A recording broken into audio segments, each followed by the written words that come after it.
Сиқырлы қала, бірінші бөлім. Мен бұл қалаға бір рет келген едім. Қала дегенде қалай айтсам екен? Бұл қалада мен түсімде ғана боламын. Алғаш рет айналамда өзіме бейтаныс заттарды көріп қатты таңдандым. Жол теңіз бен жер ортасы сияқты. Осы жолмен ұзақ жүре берсең, алдыңнан бір бейтаныс бұл әлемде жоқ қала шығады. Жол бойындағы акулалар мен киттер көз тартады.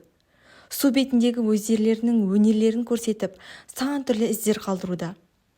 Мұны көргендегі әсерім шексіз. Келесі бір жағыма қарасам, өсіп тұрған гүлдер мен ағаштар, керемет бау-бақшалар, аспан мен жерде ұшып жүрген ерекше құстар. Айналада бейне бір қорық сияқты жануарлардың түр-түрі. Не жоқ, жер бетіндегі барлық жануарлар.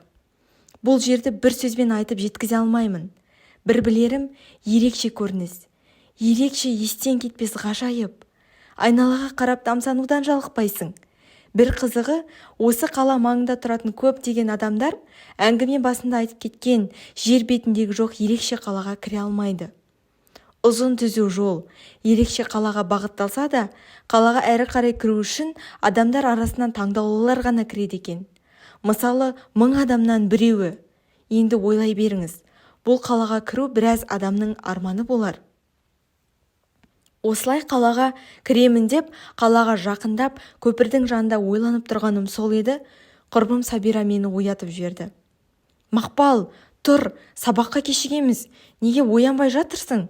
Не қылған ұйқы? Қызау, кешігеміз, тұрсаңшы енді. Не дейсің? Қазір, деп осылай екеуміз сабаққа бардық.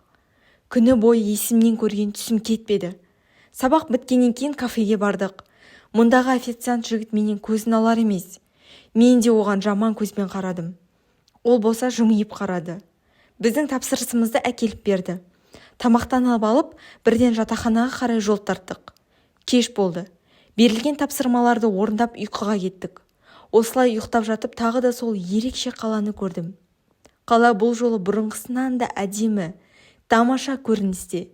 Іште ойлап қоямын. Осы қалаға мен қайтсем де кіруім керек, деп.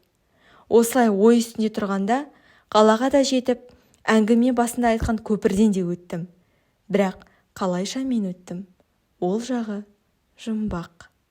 Жалғасы бар.